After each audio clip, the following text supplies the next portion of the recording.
Bismillahirrahmanirrahim. Assalamualaikum warahmatullahi wabarakatuh.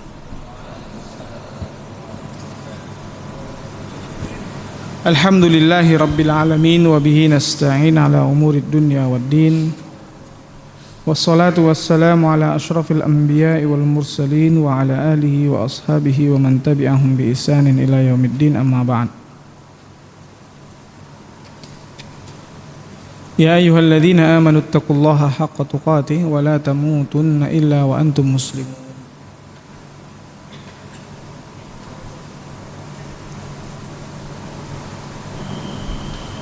Wahai orang-orang yang beriman, bertakwalah kepada Allah dengan sebenar-benar takwa,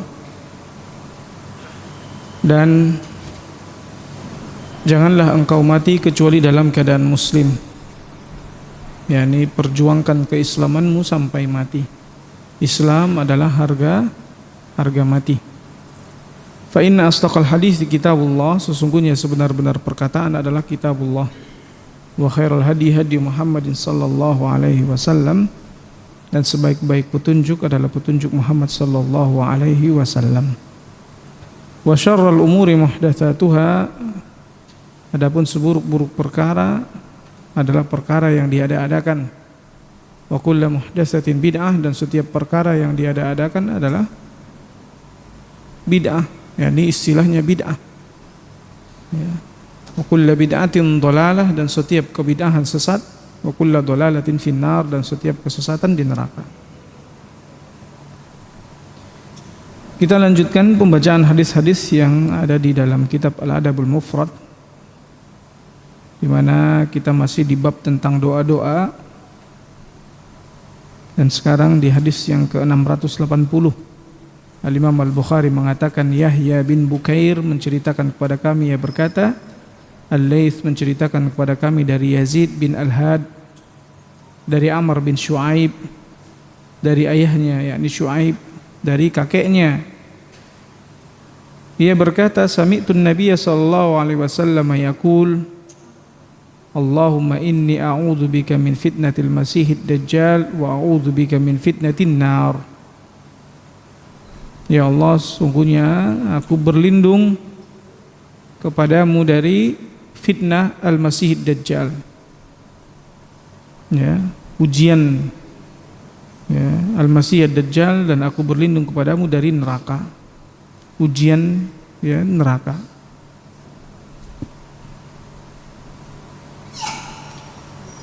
Kemudian Al-Imam Al-Bukhari mengatakan, Ahmad bin Yunus menceritakan kepada kami, ia berkata, Abu Bakar menceritakan kepada kami dari Nusair bin Abil Ash'ath, dari Atha bin Syaib, dari Sa'id.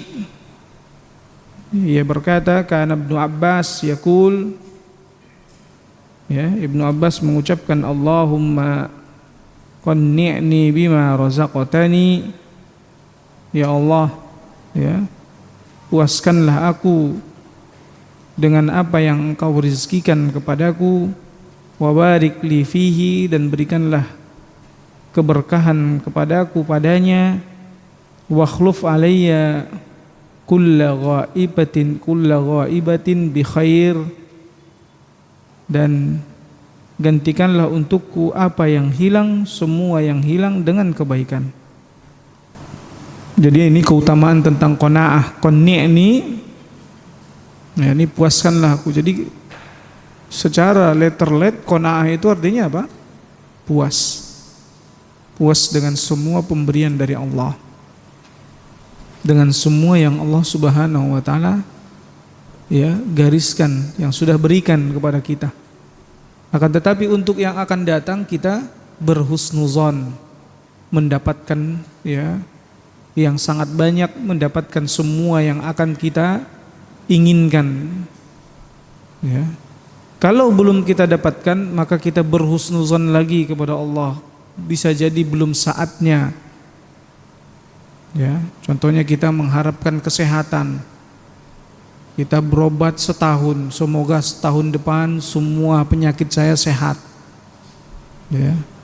Sudah dijalani, ya, dan Allah takdirkan ternyata masih sakit. Nah, takdir di mana kita masih sakit itu, itulah yang terbaik. Kita tetap puas. Mungkin belum tahun ini saatnya, atau bisa jadi ya, dia targetkan 1 tahun, ternyata 3 bulan sudah Allah sehatkan. Nah, itulah dimana kita diminta ya agar merasa puas dari semua yang telah Allah takdirkan, yaitu qanaah. Ya. Dan juga di dalam hadis ini pengajaran doa memohon berkah. Ya. Setiap yang Allah Subhanahu wa taala berikan kepada kita, rezekikan kepada kita, Allah berkahi.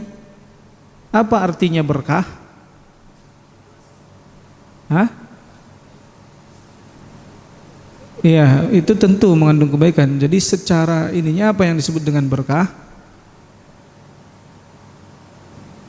Antum kalau menginginkan makanan yang berkah, tempat kerja yang berkah, umur yang berkah, rezeki yang berkah, berarti maksudnya apa? Manfaat yang lebih spesifik.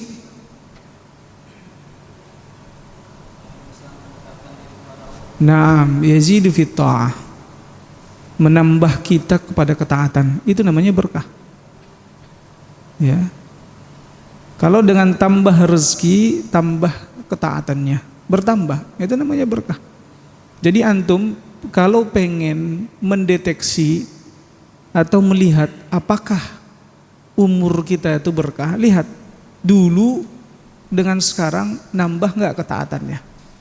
Kalau nggak nambah atau malah berkurang, itu berarti umurnya nggak berkah. Kemudian dulu dengan sekarang Allah sudah mungkin cukupkan kita. Dulu ya aduh susah. Ya. Dengan sekarang sudah Allah cukupkan, apakah bertambah ketaatan? Kalau bertambah berarti umurnya berkah. Tapi kalau nggak bertambah, nggak berkah. Hartanya ditambahkan, ternyata nggak bertambah ketaatan, berarti hartanya nggak berkah. Ya. Apa aja yang lain? Tempat kerja, dengan di tempat kerja itu bertambah nggak kita ketaatan kita kepada Allah? Kalau ternyata sebelum kita kerja lebih taat kepada Allah, setelah kerja malah berkurang ketaatannya, sehingga sibuk kerja, lagi kerjain ini, lagi kerjain itu, akhirnya berkurang ketaatan kepada Allah. Secara umum ya kita nilai, kita bisa menilai lah. Bisa nggak antum menilai itu? Bisa kan, antum bisa introspeksi diri, antum hisap sendiri diri kita. Kemudian hari ini dengan hari kemarin, malamnya sebelum tidur coba antum ingat, hari ini apa aja yang udah aneh lakuin, kemarin apa aja. Wah ternyata berkurang ketaatannya hari ini, berarti hari ini gak berkah. Ya. Nah,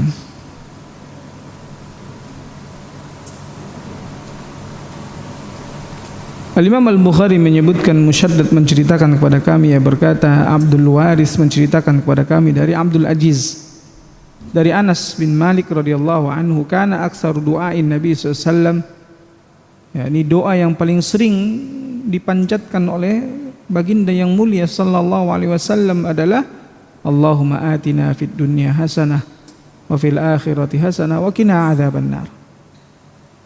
Ya, bisa dengan Allahumma atau Rabbana atina. Ya, antum seringnya atau kita seringnya apa? Rabbana atina fid dunya hasanah.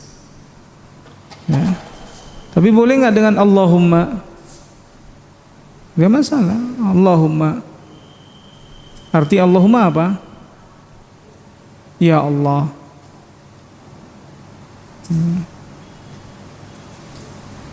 Al-Imam Al-Bukhari mengatakan, Al-Hasan bin Ar-Rabi' menceritakan kepada kami, ya berkata, Abul Ahwath menceritakan kepada kami dari Al-Amash, dari Abu Sufyan dan Yazid dari Anas radhiyallahu anhu, ia berkata, Karena Nabi SAW yuksiru ayyakul Allahumma ya muqallibal qulub tsabbit qalbi ala dinik.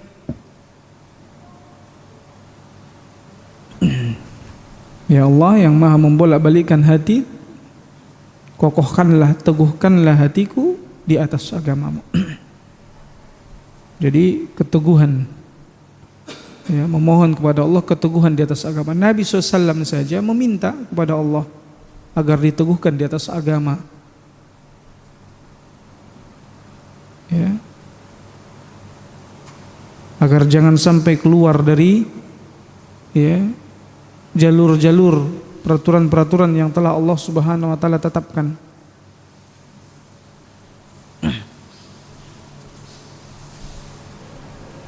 Al-Imam Al-Bukhari menceritakan, Adam menceritakan kepada kami, ia berkata, Syu'bah menceritakan kepada kami, ia berkata, haddatsana rajulun bin Aslam yuqalu lahu Majaza'ah. Ya, jadi menceritakan kepada kami seorang dari Bani Aslam yang dipanggil dengan, ya, laqab Majaza'ah. Sami'tu Abdullah bin Abi Aufa, di mana orang ini berkata, si Majaza'ah ini berkata, aku mendengar Abdullah bin Abi Aufa anin Nabi sallallahu alaihi wasallam, dari Nabi sallallahu alaihi wasallam, annahu kana yad'u, bahwa beliau berdoa, ya, merupakan doanya Nabi sallallahu alaihi wasallam, Allahumma lakal hamdu mil'as samawati wa mil'al ardi. Ya Allah, milikmulah segala pujian penuh dengan langit dan penuh dengan bumi. Wa mil'a ma syi'ta wa mil'a ma syi'ta min syai'in ba'du. Allahumma tahhirni bil baradi was thalji wal ma'il baridi. Allahumma tahhirni minadz dzunub wa naqqini kama yunaqqas thawbul abyadu binad danas. Ini doa-doa, ya, yang sering sebenarnya sudah kita hafalkan, tapi kadang ada yang ingat maknanya, ada yang lupa. Ya, kita puji dulu Allah Subhanahu wa taala.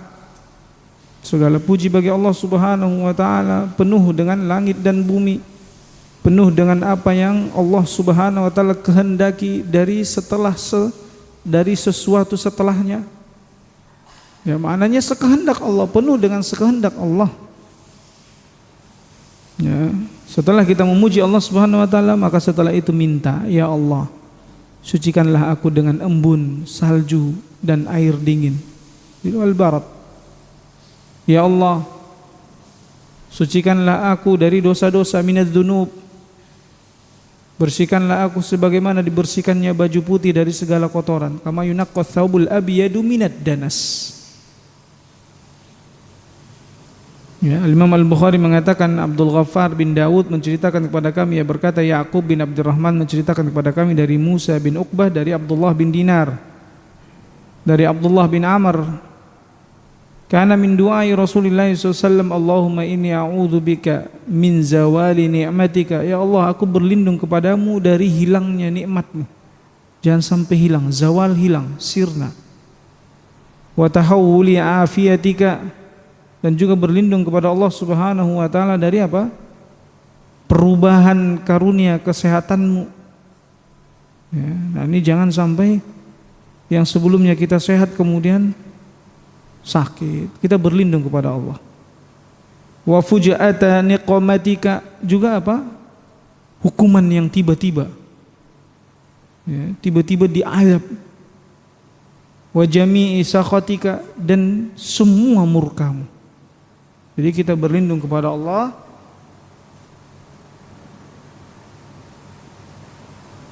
dari hilangnya nikmat, dari berubahnya sehat menjadi sakit, dari azab yang tiba-tiba, dan dari semua kemurkaan Allah. Ya. Para ulama sebutkan, sebagian ulama mengatakan bahwa hilangnya nikmat yang dimaksudkan adalah Islam. Ya, kemampuan seseorang berbuat baik.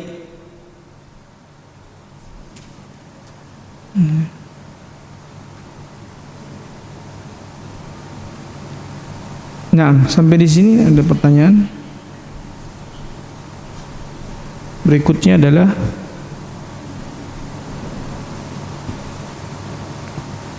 bab ya doa ketika turun hujan. Ya, silakan. Nah, yazidu fit ta'ah.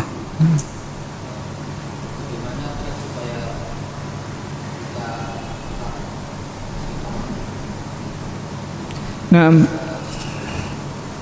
kiat agar kita tetap istiqamah di atas kebaikan, para ulama sebenarnya banyak sebutkan kiat-kiatnya. Namun di antara poin intinya yang pertama adalah terus mempelajari tauhid. Ya, terus berada di atas tauhid. Ya. Makanya dalilnya adalah firman Allah Subhanahu wa taala, alladzina qalu rabbunallah tsumma istaqamu. Orang-orang yang mengatakan Rabb kami adalah Allah, ya para ulama sebutkan tafsirnya adalah orang-orang yang bertauhid. Ya. Kemudian mereka apa? Istiqomah di atas tauhid tersebut. Nah, berarti apa? Agar kita bisa istiqomah di atas tauhid, kita harus tetap terus ya, duduk di majelis ilmu yang menjelaskan tentang tauhid. Jangan merasa bosan. Kalau ada perasaan kebosanan itu adalah godaan dari syaitan. Nah, itu yang pertama. Kemudian yang kedua adalah ya, berteman dengan orang-orang saleh. Kita harus pertahankan walaupun mungkin ada kekurangan kepribadian. Ya, manusia kalau di zaman sahabat saja ada kekurangan kepribadian, apalagi di zaman kita. Mungkin ada yang ya kurang baik akhlaknya, atau mungkin ada yang kurang baik tutur-tutur katanya. Kita harus bersabar di circle tersebut. Ya. Jangan sampai kita mengatakan kayaknya itu bukan circle saya gitu. Orang-orang yang sering kajian, orang-orang yang banyak ibadahnya, itu kita harus berteman dengan mereka. Untuk kiat, untuk istiqamah. Ya.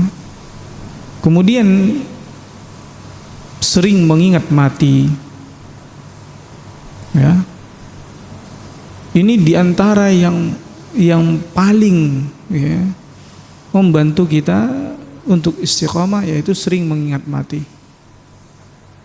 Kalau kita ya, di setiap kita melaksanakan ibadah,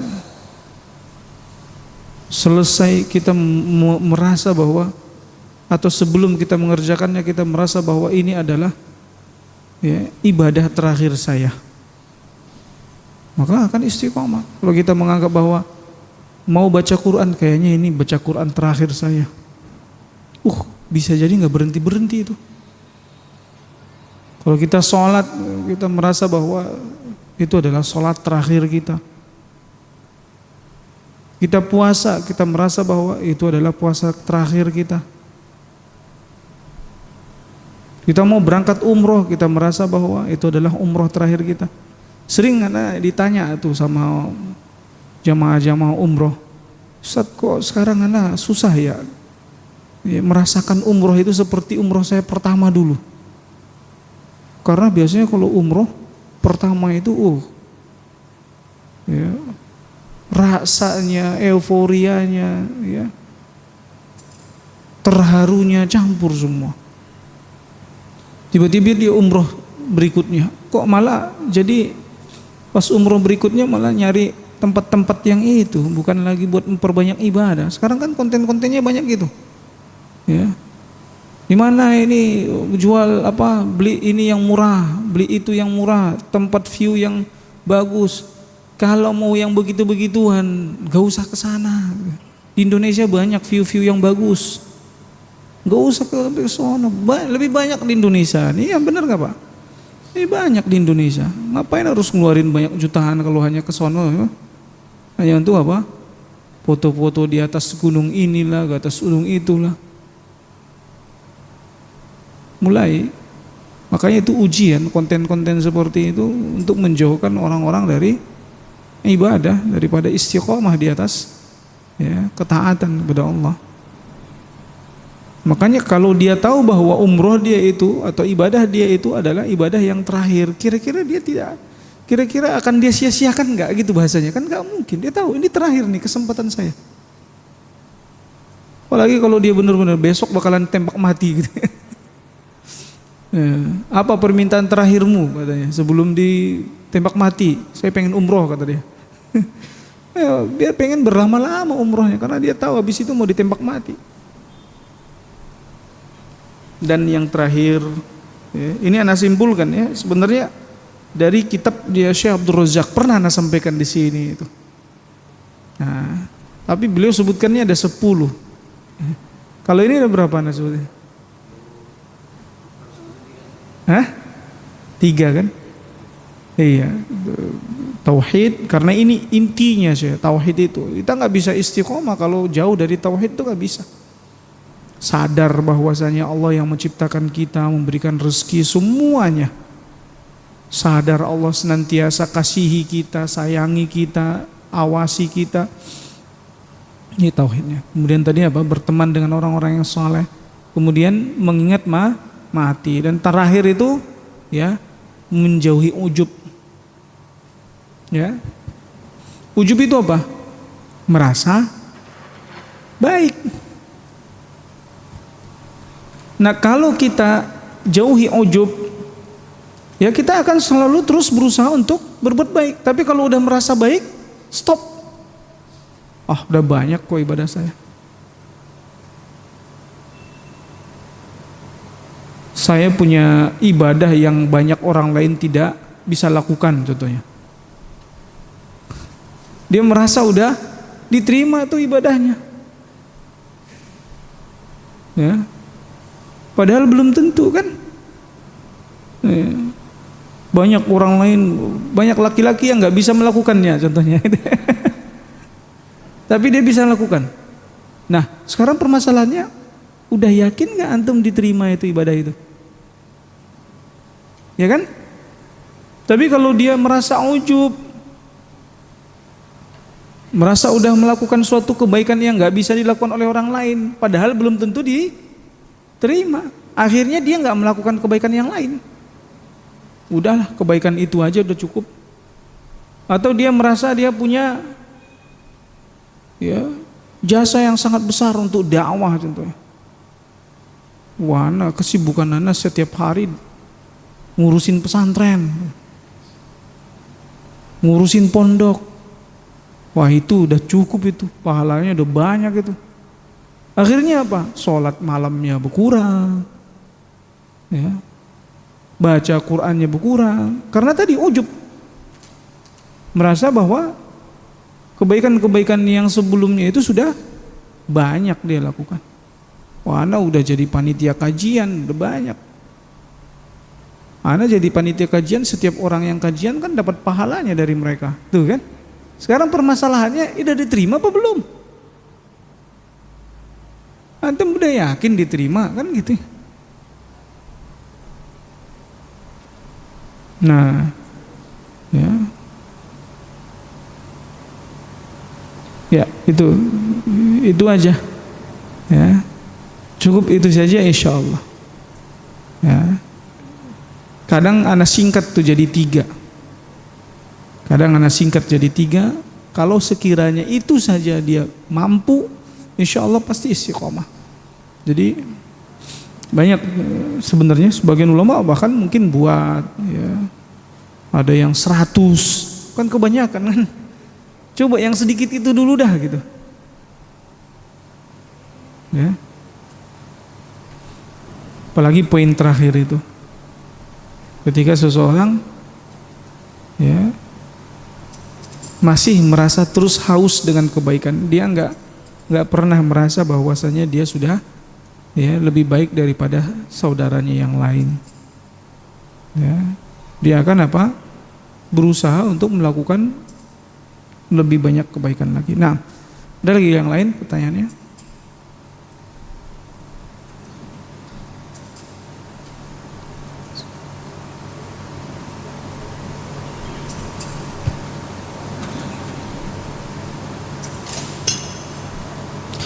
Ya, berikutnya bab doa ketika turun hujan. Al-Imam Al-Bukhari menceritakan, Khalad bin Yahya menceritakan kepada kami, ya berkata, Sufyan menceritakan kepada kami dari Al-Miqdam bin Suraih bin Hani dari ayahnya dari Aisyah radhiyallahu anha, ia berkata, kana Rasulullah SAW idza ra'a nashi'an fi ufukin min afakis sama' taraka amalahu wa in kana fi salatin thumma aqbala alaihi. Jadi Nabi SAW kalau sudah melihat ada kumpulan awan, ya, di salah satu ufuk di langit, maka beliau pun meninggalkan pekerjaannya meskipun beliau sedang sholat, tentunya ya sholat sunnah, ya. Thumma aqbala alaihi, lalu Nabi SAW menghadap ke arahnya. Fa in kashafahu Allahu hamidallah, apabila Allah menyingkapnya beliau memujinya. Dan jika Allah Subhanahu wa taala wa in matarat qala Allahumma sayyiban nafi'a, dan jika Allah Subhanahu wa taala menurunkan hujan, maka Nabi SAW mengucapkan Allahumma sayyiban nafi'a, ya Allah jadikanlah hujan ini bermanfaat. Makanya di antara yang sering dilakukan oleh Nabi SAW adalah melihat ke langit, ya, melihat ke langit, melihat ke atas, ya, bahwa ya Allah Subhanahu wa taala berada di atas kita, maha tinggi, maha besar. Jangan sampai kita merasa besar, ya. Makanya apa sunnahnya kalau kita tanjakan, naik tanjakan, apa sunnahnya zikir? Allahu Akbar. Kenapa? Karena kalau orang naik ke lebih tinggi kan dia merasa dirinya lebih di atas. Maka ada yang lebih besar, yaitu Allah. Allahu Akbar. Jangan kita merasa besar, ya. Begitu juga kalau turunan apa? Subhanallah, maha suci Allah. Berarti apa? Kita, ya, mensucikan Allah dari, ya, aib-aib, kekurangan, ya. Allah Subhanahu wa taala tidak akan turun ke mahakuasaannya, tidak akan berkurang, ya, kemahabesarannya. Kita mungkin mengalami keturunan, gitu ya bahasanya, ya, mengalami penurunan, tapi Allah tidak akan pernah mengalami penurunan. Makanya kenapa kita disunnahkan baca Subhanallah. Kalau tanjakan kita baca Allahu Akbar. Nah di sini Nabi SAW melihat ke langit, ya. Naam.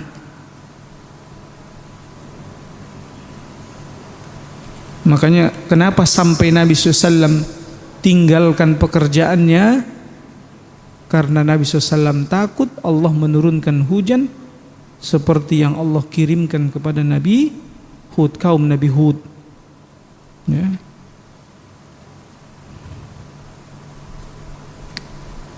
Ya. Berikutnya doa agar diwafatkan. Al-Imam Al-Bukhari mengatakan, Musaddad menceritakan kepada kami, ia berkata, Yahya menceritakan kepada kami dari Ismail, ia berkata, haddatsani Qais, yakni Qais menceritakan kepadaku, ataitu Khabbaban, aku menemui Khabbab, wa qad iktawa sab'an, ya, di mana dia sudah melakukan pengobatan iktawa sebanyak 7 kali. Udah pernah Anda jelaskan kan bagaimana pengobatan dengan itu dengan besi panas, ya. Kemudian kalau dia di bagian sini yang ada yang mau diobati penyakit kulit, maka ditempelkan ke penyakit kulitnya, ya. Tapi kalau dia untuk menyembuhkan agar peredaran darah lancar, maka tempelkan ke kakinya, ya, bagian apa nih yang telapak yang tebel itu, tahu ya, yang tebal bagian bawah, bagian sininya ini itu ditempelkan. Durasinya segitu aja. Panas. Udah pernah tuh?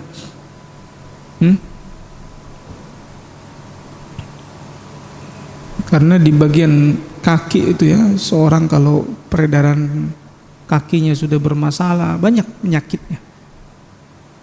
Ya. Nah, kadang kebiasaan orang-orang ya, dia dibekam itu kan untuk peredaran darah itu lancar. Ya. Kemudian ada kalau di kai itu ditempelin ke sini biar lancar itu darahnya tuh. Ada lagi kalau orang Cina rendam pakai air hangat kakinya. Sebelum tidur mereka rutinkan rendam kaki pakai air hangat. Jadi biar tidak membeku darah itu di situ. Ya. Nah,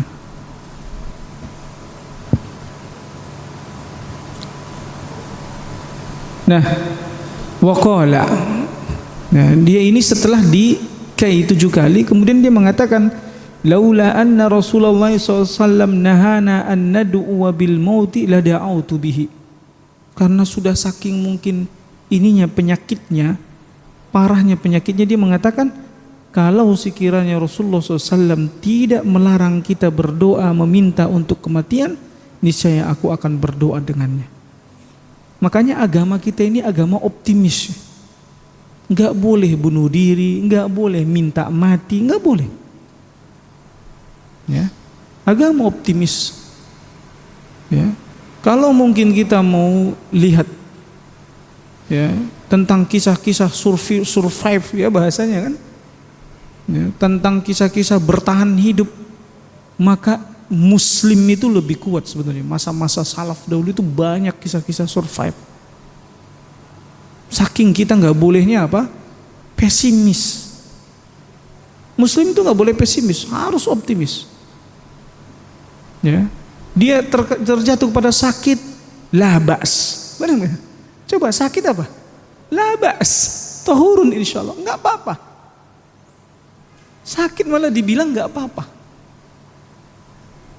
Membersihkan dosa-dosa insyaallah, tahur insyaallah. Ya.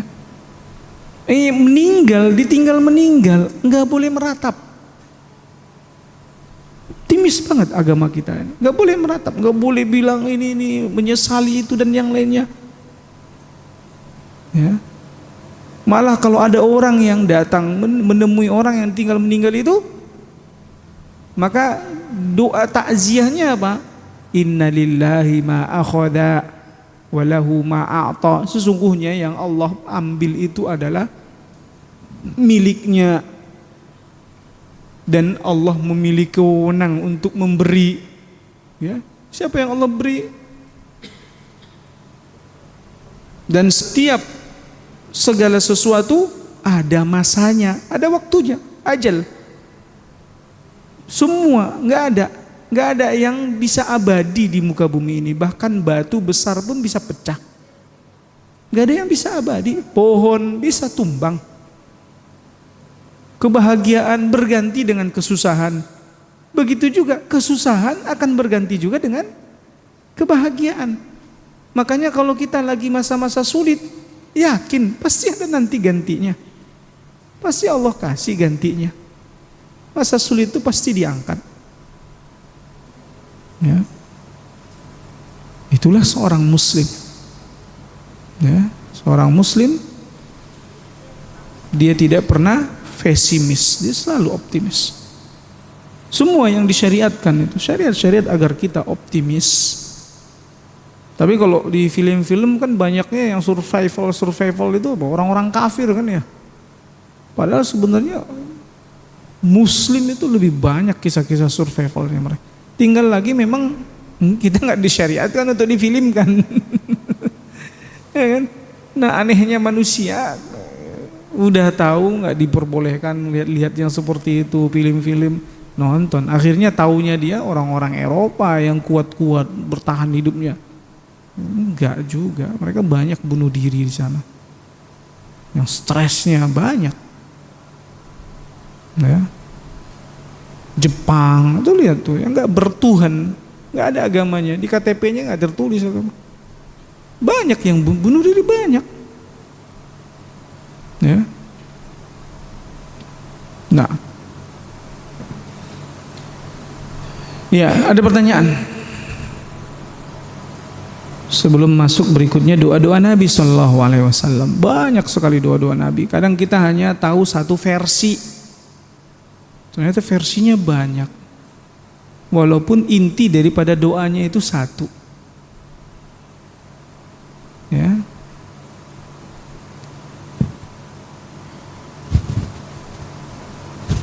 Makanya faedah kita membaca hadis, apalagi sampai hafal, itu argumentasi kita akan kuat. Ya. Dari dulu saat baru-baru saya tamat SMA belajar itu, saya dengar perkataan para salaf, ihfazul hadis qawiyat hujjatuk. Hafalkan hadis-hadis maka akan kuat hujjahmu. Mananya apa? Argumentasimu. Yang paling susah dilawan oleh laki-laki argumentasinya siapa? Istrinya kan. Nah kalau anak ada habis sih semua. Ya. Coba antum bisa nggak beradu argumen dengan istri antum? Makanya ketika antum beradu argumen sama istri antum, apa yang antum harus keluarin? Hadis. Ingat tuh. Hadis. Kalau dia masih ngebantah hadis itu, kasih tahu antum agamanya apa. Dikasih tahu hadis kok nggak nerima, agamanya apa? Coba, kediam nggak dia? Nah, nggak nerima syariat Nabi. Mau syariat Nabi siapa yang mau kamu ikuti coba? Nabimu siapa gitu? Syariat Nabi nggak diterima, berarti nabinya siapa? Kadang kalau mereka mengatakan kan banyak kebaikan yang lain, ya emang kebaikan yang lain udah jelas diterima. Kenapa harus kebaikan yang ini? Semua harus kita jalani kebaikan, ya kan? Coba tuh. Mereka mengarahkan kepada kebaikan ini aja, jangan kebaikan ini dilakukan. Emang yang itu yang udah dilakukan itu udah jelas diterima. Jangan-jangan yang belum dilakukan, yang mereka larang, ternyata setelah kita lakukan, karena beratnya ujiannya, beratnya cobaannya, jadi itu yang diterima. Benar nggak? Berat kan cobaannya itu? Cobaan apa sih? Ketawa-ketawa. Nah, ya ada pertanyaan, ikhwah. Ya. Kondisi hujan, qashar sholat tuh nggak boleh. Qashar itu hanya safar. Ingat ya, kalau antum mau, kalau bahasa pemangkasan rakaat sholat itu hanya berkaitan dengan safar tok. Nggak ada qashar selain daripada safar. Tapi kalau hujan kaitannya jamak.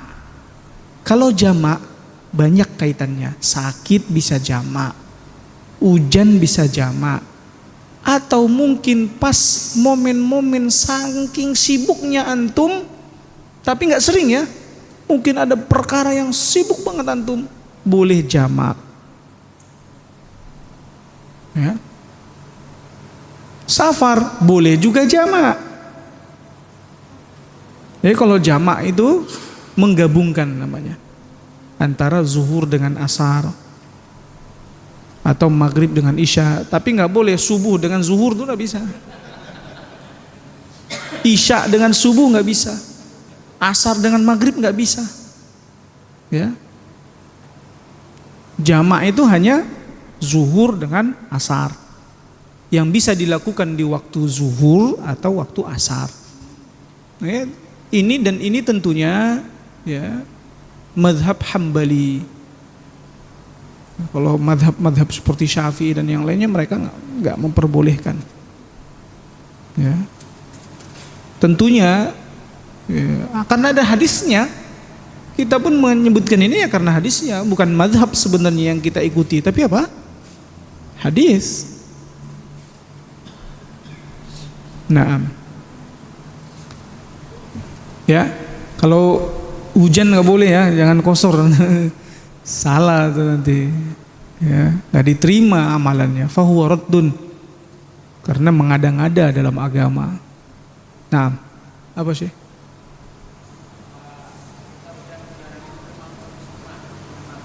Naam. Ya, di antara yang disunnahkan itu juga adalah hujan-hujanan. Ya. Tentunya mengharapkan keberkahan dari Allah Subhanahu wa taala, kita merasa senang dengan diturunkannya hujan, ya.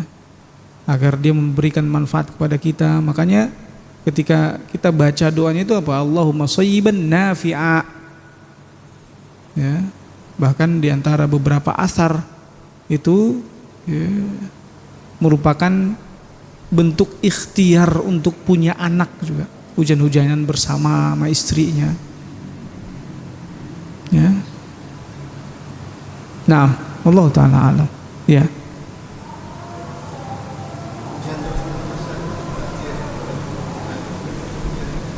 Hah?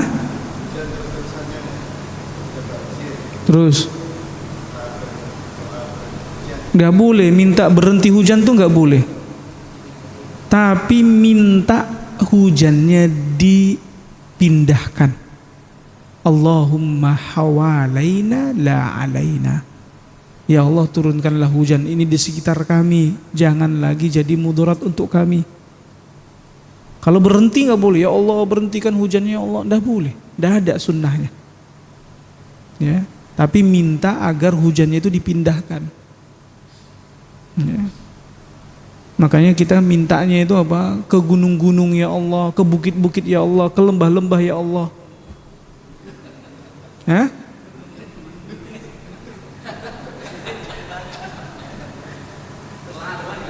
Ya intinya bisa antum mintanya ke laut-lautan ya Allah, kan ada masalah. Ya mungkin yang memungkinkan ya, yang dia itu mendatangkan manfaat untuk mereka. Nah, namun di masa Nabi SAW gunung-gunung juga apa di Arab, di Saudi ya gunung-gunung juga gundul, mana ada tahu? Kan berarti kalau datang hujan itu kan berarti dia ngalir, dia berarti sebenarnya itu. Nah, iya longsornya ya. Kalau itu dia nggak longsor ya benar. Nah, hah? Pawang hujan.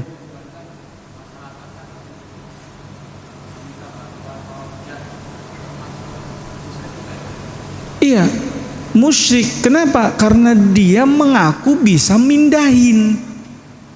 Kan yang punya wewenang mindahin Allah. Yang punya wewenang untuk menurunkan hujan Allah. Yang punya wewenang untuk ngatur perpindahan hujan Allah. Nah, pawang hujan ini ngaku kalau dia bisa mindahin. Apalagi kalau dia ngaku bisa nahan, lebih parah lagi. Kebanyakan itu mereka bilang sih, kalau kita bilang, oh yang bisa nurunin hujan hanya Allah. Oh iya, kita tahu itu Pak, kata mereka. Kita memang nggak bisa nahan hujan, juga nggak bisa. Kita cuma mindahin katanya. Banyak itu diantara mereka ngakunya begitu. Mindahin pun itu wewenang Allah. Makanya kenapa syirik ngaku-ngaku ya mampu melakukan yang hanya dimampui oleh Allah. Nah, kalau ada yang percaya bahwa orang itu mampu melakukan seperti itu, ya ikut kafir juga, ikut musyrik juga. Ya, bisa dipahami ya. Apa sisi kekufurannya pawang itu karena dia ngaku bisa mindahin. Sama kayak yang waktu itu pawang yang di Mandalika, dia ngomongnya apa? Remote-nya sama dia katanya. Tapi kalau remote-nya sama dia harusnya dia jangan sampai kena hujan-hujanan dong waktu itu kan. Berhentiin dulu, matiin. Katanya ibaratnya langit itu kayak AC, remote-nya ada di saya.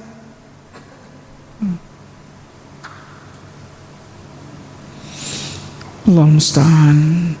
Ya, fadal.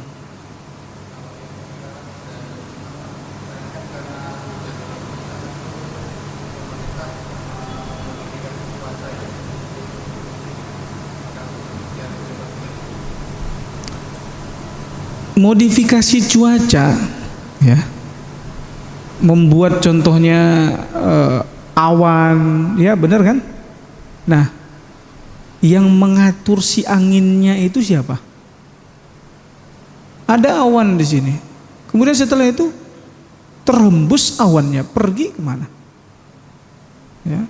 Mungkin ada yang Allah mampukan manusia untuk memodifikasinya, tapi hasilnya tetap di tangan Allah Subhanahu wa taala. Ya. Karena berkaitan dengan alam. Yang mana Allah yang mengatur alam ini? Angin. Ya. Kalau kita pelajari dulu di biologi bahwa terjadinya hujan itu karena apa? Penguapan air laut, ya kan? Atau penguapan air, kemudian naik ke atas, kemudian jadi awan, kemudian apa? Turun hujan.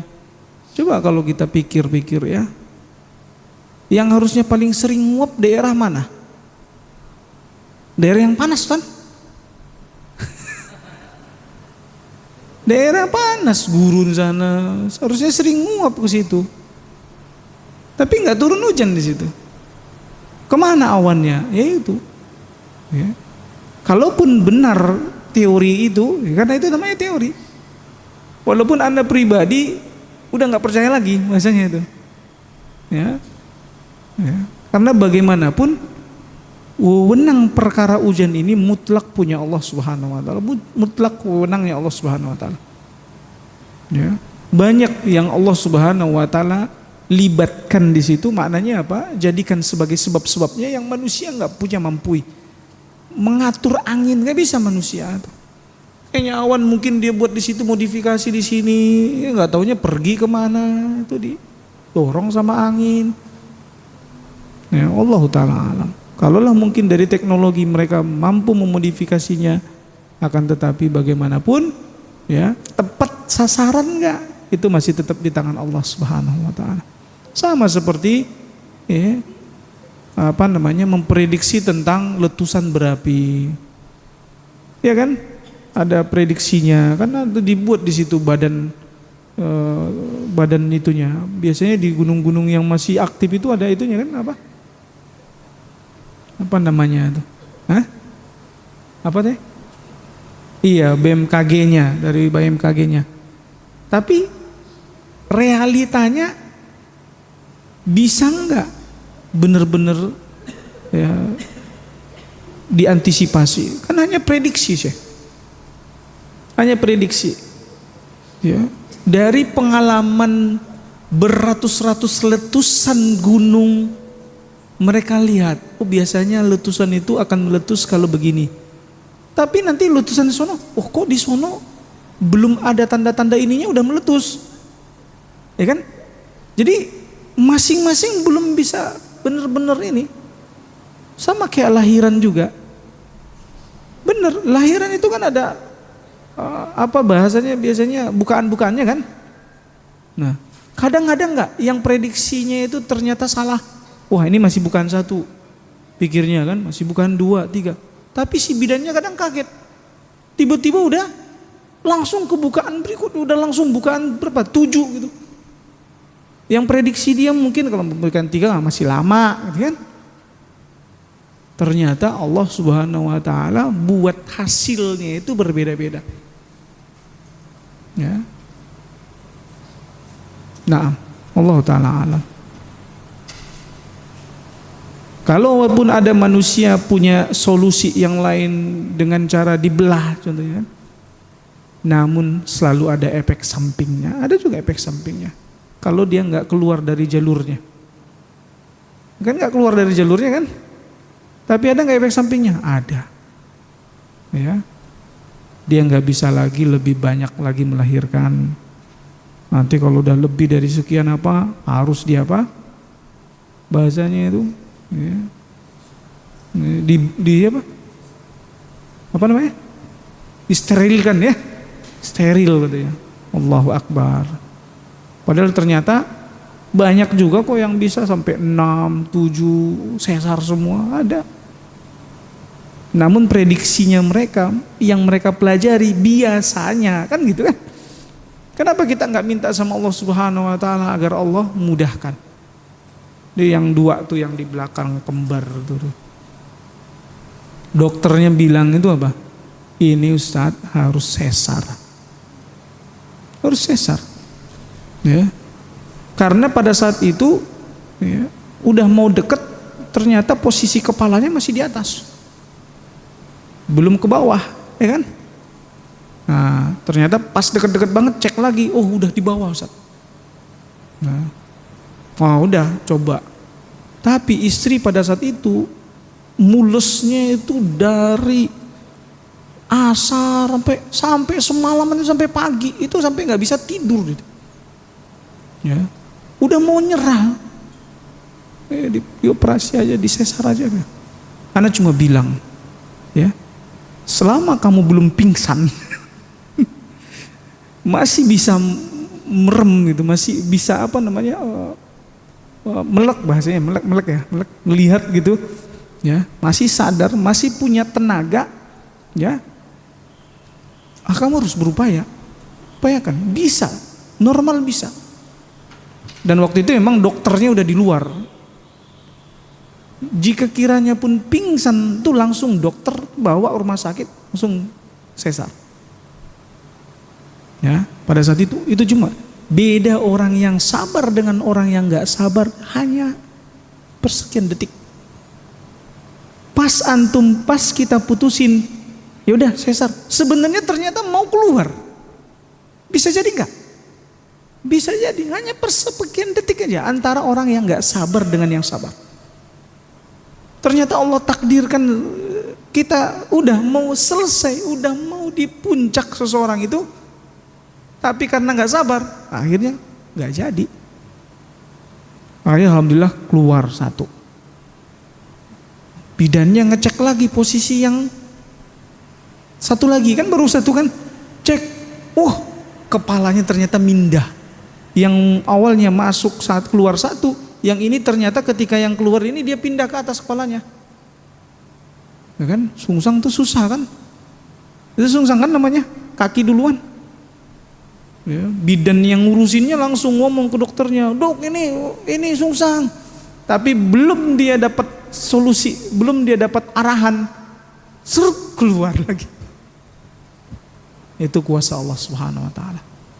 Maka manusia itu tidak akan mampu, tidak akan punya daya kalau sudah berhadapan dengan kuasa Allah. Ya, dokternya masih lagi pengen ngarahin, ternyata keluar. Biasanya yang paling susahnya itu kan karena kepalanya terakhir kan, gimana caranya biar nggak nyangkut, biar nggak ininya mengalami keretakan apa yang lain, atau patah mungkin lehernya kan seringnya itu yang, atau dia mungkin nyangkut di rahimnya itu, ya, sehingga dia nggak bisa bernafas kelamaan di situ. Nah, kan itu yang biasanya ditakutkan kalau dia posisinya kaki duluan. Ya, tapi alhamdulillah lancar. Yang sebelumnya dikhawatirkan begini harus begitu. Ya, persentasi keberhasilannya orang kalau itu kalau normal, kalau dia kembar itu sangat tipis kata dokter itu. Itu memang yang mereka tahu. Kenapa kita nggak berharap di antara yang sedikit itu adalah kita? Contohnya, persentasi berhasilnya cuma 0,3% contohnya. Kegagalannya itu 97%. Wah, udah. Ya, kita yang 0,3. 99,7 ya, kalau berarti 0,3. Ya, kita berharap kita yang sedikit itu. Mungkin nggak sih?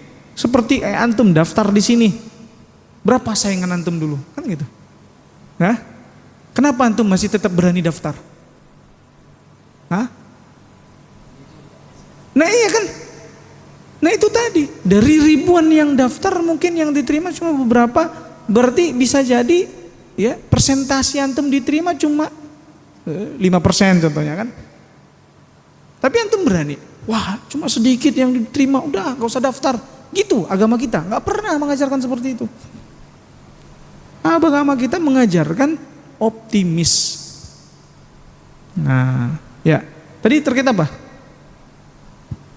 Pawang ya. Kemana-mana. Taib. Ada lagi pertanyaan yang lain? Iya, silakan.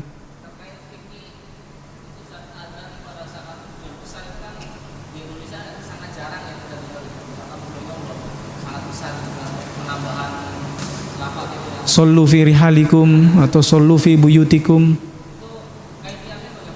Iya, kaifiahnya begitu aja.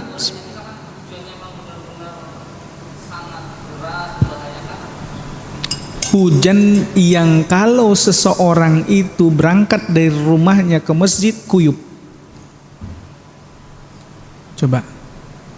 Walaupun contohnya yang nggak deras banget, tapi kalau dia lewat sampai rumahnya, sampai masjid, itu udah basah semua. Gitu. Coba antum mau sholat dalam keadaan basah semua gimana? Iya, memang itu diantara kemudahan kan. Tapi Allah Subhanahu Wa Taala kasih uzur kita, karena nggak semua Allah berikan kemudahan. Ya, memang benar sekarang ada payung, ada mobil, macam-macam. Kadang diperbolehkan juga uzur tidak ke masjid itu apa? Jalanan yang lumpur. Nah sekarang ada mobil, contohnya kan, ada kuda atau apa yang lainnya. Namun Allah Subhanahu Wa Taala sudah berikan uzur.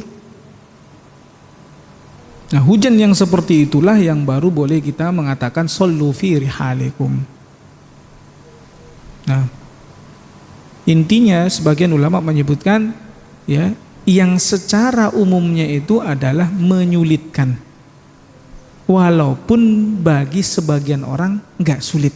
Itu karena agama kita itu tidak memberikan hukum itu, tidak memberikan hukum itu hanya untuk persentase yang terkecil gitu, enggak, untuk persentase yang terbesar.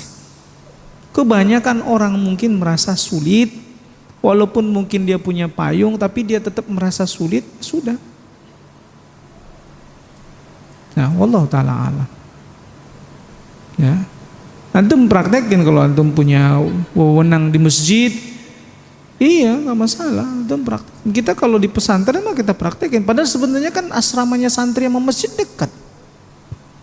Tapi mereka biar tahu syariat itu, ya, biar tahu syariat itu. Hujan udah jamak,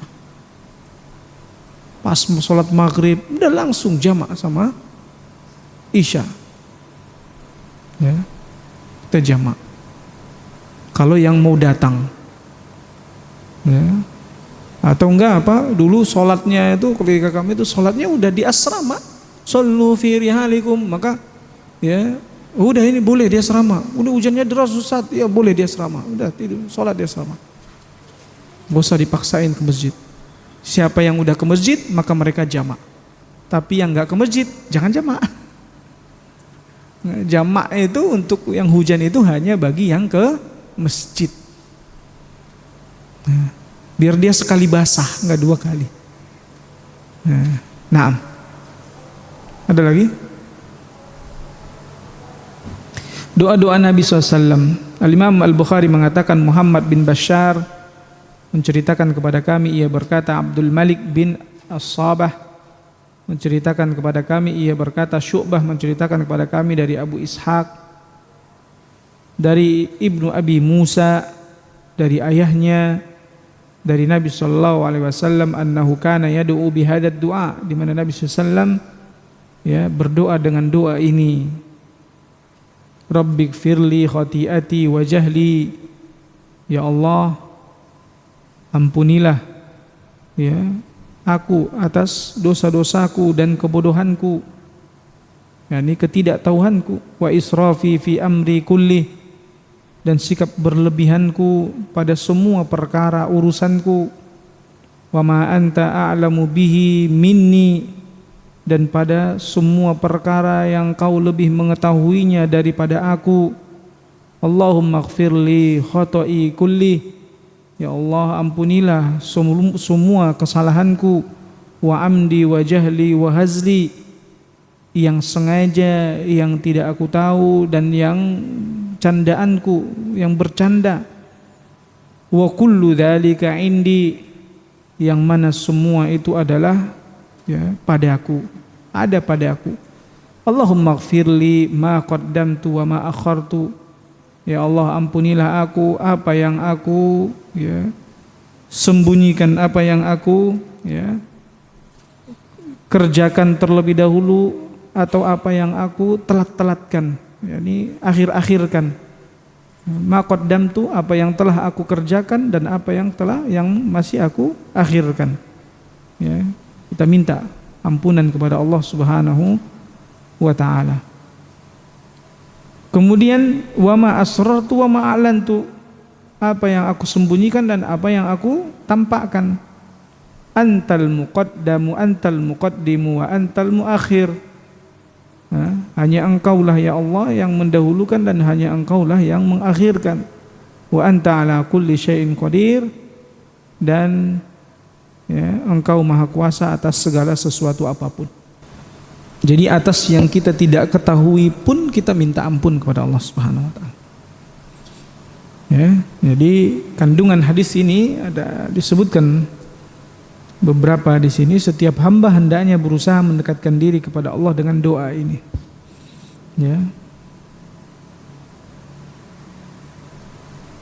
Kita upayakan, kita hafal. Kita coba, walaupun kita mulai menghafal yang kecil, yang pendek-pendek, nanti yang panjang-panjang, dan kita praktekkan.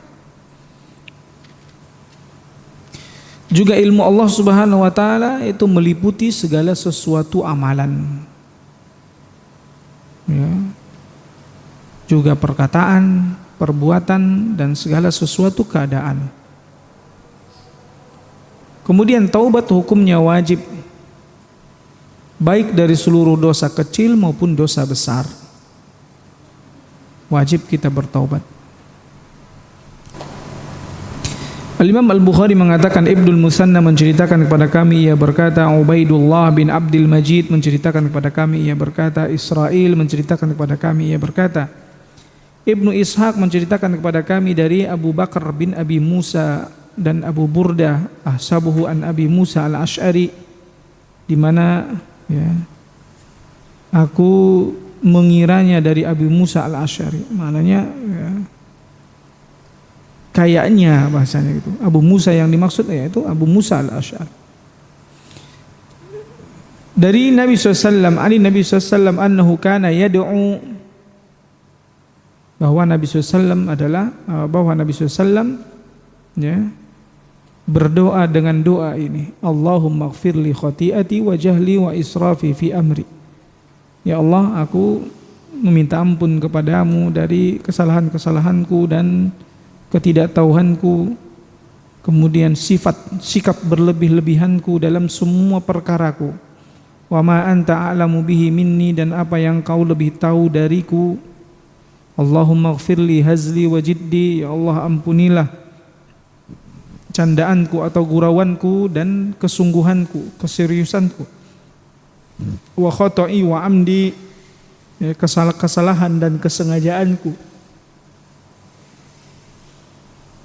Wa kullu dzalika indi, yang semua itu ada padaku.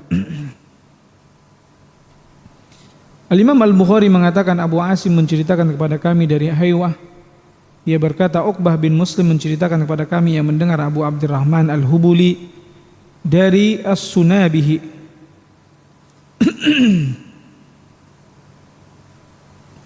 dari Mu'adz bin Jabal radhiyallahu anhu, ia berkata, akhadha biyadin Nabi SAW, Nabi SAW mengambil tanganku lalu berkata, ya Mu'adz, wahai Mu'adz. Maka aku pun mengatakan, qultu labbaika, aku penuhi panggilanmu ya Rasulullah. Inni uhibbuka, sesungguhnya aku mencintaimu. Kemudian qultu wa ana wallahi uhibbuka. Maka Mu'adz pun mengatakan, dan aku demi Allah juga mencintaimu. Ala u'allimuka kalimatin taquluha fi duburi kulli shalah, maukah engkau aku ajarkan beberapa kalimat yang kau ucapkan di setiap akhir salatmu? Qultu na'am, maka Mu'adz pun mengatakan, ya Rasulullah. Qala qul Allahumma a'inni ala dzikrika wa syukrika wa husni ibadatik. Ya Allah, tolonglah aku untuk selalu mengingatmu, bersyukur kepadamu dan beribadah, memperbaiki ibadah kepadamu atau beribadah dengan baik.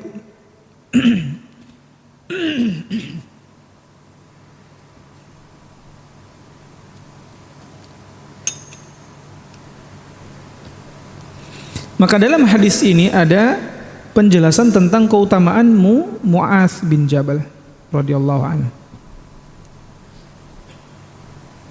Dan seseorang boleh memegang tangan saudaranya, ya, sebagai bentuk apa?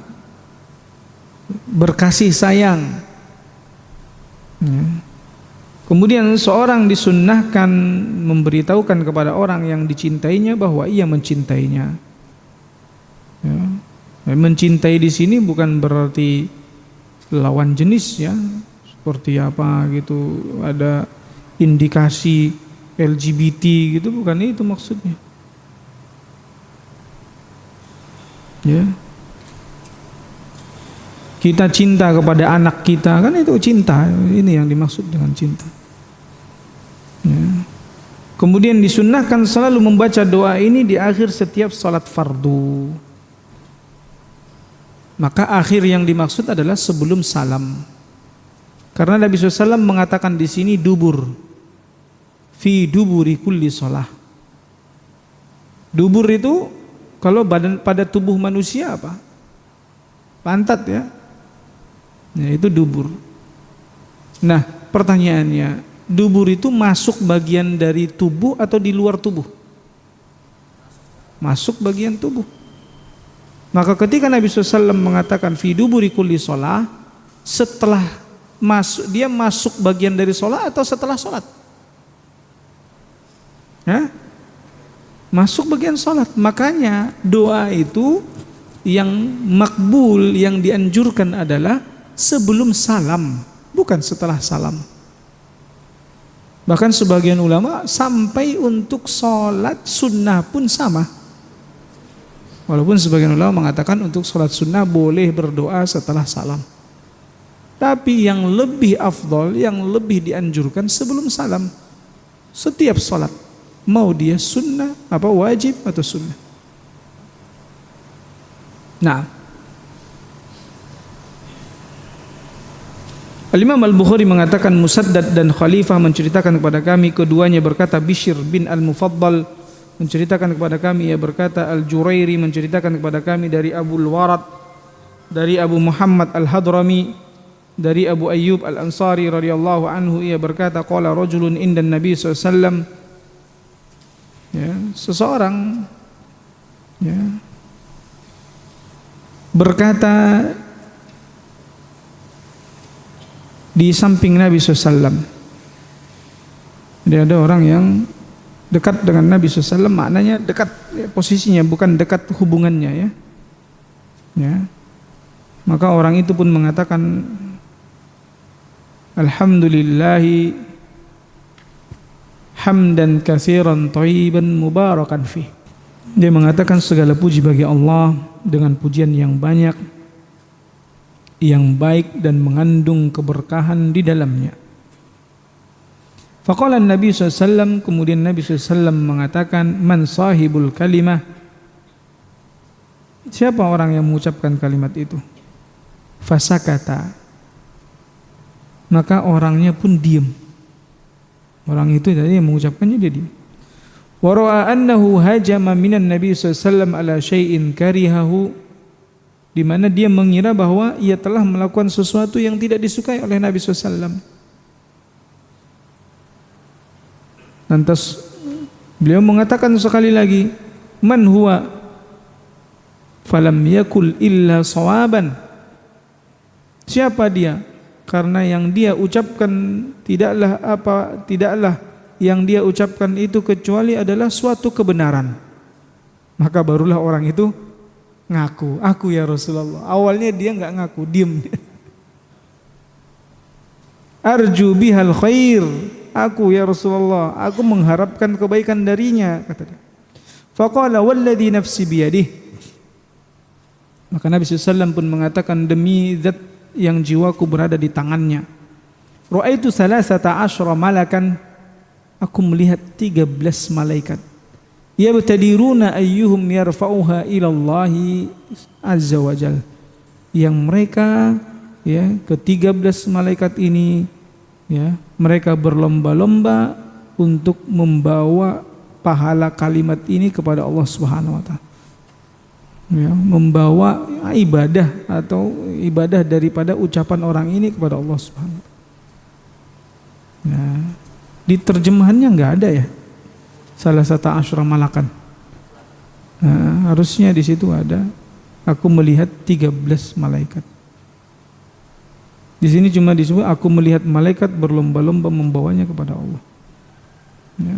Di lafaznya itu disebutkan bahwa 13, ada kata 13. Nah, jadi di dalam hadis ini terdapat penjelasan tentang keutamaan kalimat alhamdulillahi hamdan katsiran thayyiban mubarakan fih. Kemudian yang dimaksud malaikat di sini adalah malaikat selain malaikat penjaga. Ya, di mana hal ini dikuatkan dengan hadis yang terdapat di dalam Sahihain dari Abu Hurairah radhiyallahu anhu secara marfu, inna lillahi malaikatan yatufuna fit turuqi yaltamisuna ahla dzikri. Sungguhnya Allah Subhanahu wa taala mempunyai malaikat-malaikat yang berkeliling di jalan-jalan mencari orang-orang yang berzikir. Ya.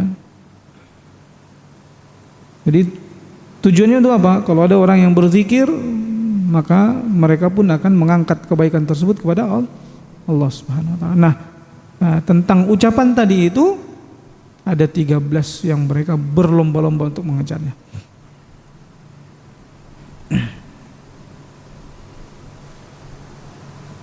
Kemudian rifa'ah,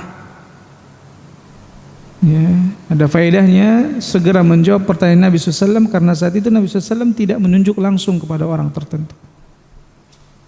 Maka tidak ada satupun sahabat yang segera menjawab. Seakan-akan mereka saling menunggu yang lainnya untuk menjawab. Mereka melakukannya karena khawatir bahwa ia didapati telah melakukan kesalahan menurut dugaan mereka, dan mereka berharap ia mendapatkan maaf dari beliau, bukan karena mereka membangkang, ya, bukan karena mereka membangkang kepada Nabi SAW, ya, tapi mereka mengira, ya, bahwa, ya, ucapan itu, ya, adalah kesalahan, sehingga mereka juga nggak nunjuk siapa orangnya. Karena tentunya bisa jadi di antara para sahabat itu ada yang tahu, yang mengucapkan, siapa tadi yang mengucapkan, ya, alhamdulillahi hamdan katsiran thayyiban mubarakan fihi itu, ya, bisa jadi mereka tahu, tinggal lagi mereka juga ikut diam, karena mereka berharap Nabi SAW maafkan, karena perkiraan mereka itu adalah apa? Kesalahan. Kita sekarang apa? 18 berapa? 18-19, berarti masih mana? Hah? Ya. Berikutnya Al-Imam Al-Bukhari mengatakan, Abu Nu'man menceritakan kepada kami, ia berkata, Sa'id bin Zaid menceritakan kepada kami, ia berkata, Abdul Aziz bin Suhaib menceritakan kepada kami, ia berkata, haddatsani Anas, ia menceritakan kepadaku Anas, ia berkata, kana Nabi SAW idza arada ay yadkhulal khala'a qala, ya, Nabi SAW apabila hendak memasuki kamar kecil, maka beliau mengucapkan, Allahumma inni a'udzubika minal khubuthi wal khaba'ith. Ya Allah, aku berlindung kepadamu dari setan laki-laki dan setan perempuan. Jadi apa faedahnya? Bahwa sunnah hukumnya membaca doa ini ketika hendak masuk ke tempat buang hajat adalah sesuatu yang telah disepakati, yakni ijma', dan tidak ada bedanya apakah berupa bangunan atau tanah lapang. Ya. Jadi kalau kita di hutan, ya, kita mau buang hajat, maka sebelum kita masuk ke posisi kita yang mau kita buang hajat itu, di situ mau jongkok contohnya, maka kita baca Allahumma inni a'udzubika minal khubuthi wal khaba'is. Kemudian kita duduk di bagian situ, ya, kemudian kita buka pakaian kita. Walaupun dia di tanah lapang.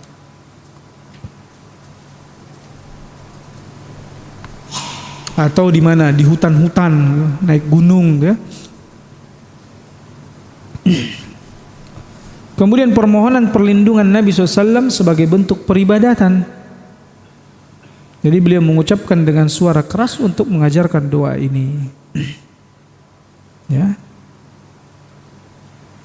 agar didengar oleh sahabat yang lainnya. Nah,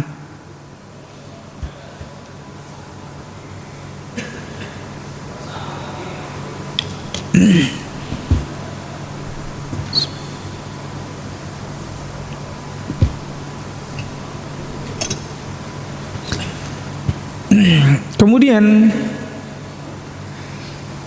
Al-Imam Al-Bukhari mengatakan, Malik bin Ismail menceritakan kepada kami, ia berkata, Israel menceritakan kepada kami dari Yusuf bin Abi Burdah, dari ayahnya dari Aisyah radhiyallahu anha, ia berkata, kana Rasulullah SAW idza kharaja minal khala'i qala ghufranaka. Nabi SAW, kata Aisyah, jika keluar dari kamar kecil maka ia mengatakan ghufranaka, yani ya Allah, aku meminta ampun kepadamu. Maka ada pertanyaan, kenapa harus mengucapkan atau meminta ampunan setelah keluar dari tempat buang hajat? Ya. Jadi hal itu dilakukan karena, ya, perbuatan ini adalah bentuk permohonan ampun dari keadaan yang membuatnya tidak berzikir kepada Allah Subhanahu wa taala. Karena saat buang hajat kan seseorang enggak boleh berzikir. Maka kondisi itulah yang membuat kita meminta ampun kepada Allah. Kemudian alasan lain, karena kemampuan manusia ternyata masih kurang untuk menunaikan kewajiban dan mensyukuri segala nikmat yang dilimpahkan oleh Allah Subhanahu wa taala kepadanya, seperti karunia yang berupa makanan dan minuman, kenikmatan merasakan lezatnya makanan hingga sisa-sisa makanan tersebut keluar. Nah, kalau kita lihat, kita masih sangat kurang mensyukuri nikmat Allah. Kita diberi makanan, diberi minuman, bahkan sampai makanan dan minuman yang baik-baiknya ini masuk ke dalam tubuh kita, dan yang kotor-kotornya, yang sisa-sisanya keluar. Udah sampai keluar, padahal kita udah nikmati makanan itu. Sekarang udah sampai keluar, tapi kita merasa bahwa, ya, nikmat makanan tadi itu belum benar-benar kita syukuri. Dalam artian apa? Ya, kita belum benar-benar optimal bersungguh-sungguh beribadah kepada Allah, padahal makanan itu tadi sudah mengalir di dalam tubuh kita, bahkan sekarang sudah keluar sisa-sisa kotorannya. Paham gak maksudnya? Ya, nah, maka kemudian ia mengucapkan istighfar karena mengakui bahwa dirinya masih sangat kurang dalam mensyukuri segala nikmat tersebut. Gimana, kita cukupkan, siap-siap untuk ini, ya. Taib, ya. Insyaallah nanti kita akan lanjutkan di hadis yang ke-694. Wabillahi taufiq wal hidayah. Wassalamualaikum warahmatullahi wabarakatuh. Bismillahirrahmanirrahim. Alhamdulillahi rabbil alamin. Wa bihi nasta'in ala umuri dunya waddin. Wassalatu wassalamu ala asyrafil anbiya'i wal mursalin wa ala alihi wa ashabihi wa man tabi'ahum bi ihsanin ila yaumiddin, amma ba'd.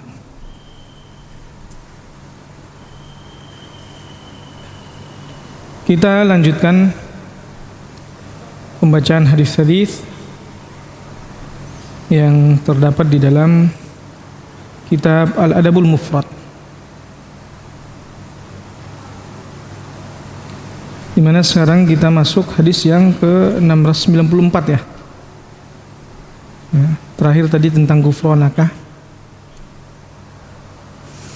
Imam Al-Bukhari mengatakan Ibrahim bin Al-Munzir menceritakan kepada kami, ia berkata Bakar bin Sulaim As-Sawaf menceritakan kepada kami, ia berkata Humaid bin Ziyad Al-Kharrat menceritakan kepada kami dari Quraib Maula Ibnu Abbas, ia berkata haddatsana Ibnu Abbas menceritakan kepada kami Ibnu Abbas, ia berkata karena Nabi SAW yu'allimuna hadzal du'a kama yu'allimuna surata minal Qur'an. Nabi SAW mengajarkan kami doa ini sebagaimana Nabi SAW mengajarkan surah daripada Al-Quran. A'udzu bika min adzabi jahannam wa a'udzu bika min adzabil qabr wa a'udzu bika min fitnatil masiihid dajjal wa a'udzu bika min fitnatil mahya wal mamat wa a'udzu bika min fitnatil qabr. Aku berlindung kepadamu ya Allah dari adab jahannam, aku berlindung kepadamu dari adab kubur, aku berlindung kepadamu dari ujian Masihid Dajjal, fitnah Masihid Dajjal, dan aku berlindung kepadamu dari ujian kehidupan dan kematian, dan aku berlindung kepadamu dari fitnah kubur. Al-Imam Al-Bukhari mengatakan Ali bin Abdullah menceritakan kepada kami, ia berkata Ibnu Mahdi menceritakan kepada kami dari Sufyan, dari Salamah bin Kuhail, dari Quraib, dari Ibnu Abbas radhiyallahu anhu, ia berkata bittu inda Maimunata, ya, di mana Ibnu Abbas bermalam di rumah Maimunah, yakni bibinya. Faqama Nabi SAW fa'ata hajatahu, ya. Maka Nabi SAW berdiri kemudian, ya, beliau bangun mengambil, ya, kebutuhannya, untuk memenuhi kebutuhannya.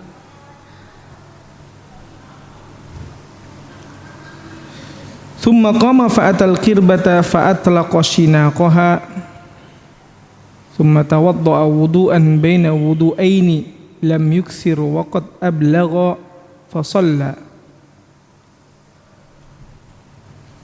fakumtu fatamattaitu karahiyata ayyara anni kuntu abqihi. Jadi setelah tadi Nabi SAW bangun, maka beliau mencuci wajah dan tangannya kemudian tidur. Setelah itu beliau bangun lagi, lalu mengambil kirbah, membuka penutupnya, lalu berwudu. Ini tempat air, kirbah, misalnya tempat air untuk berwudu.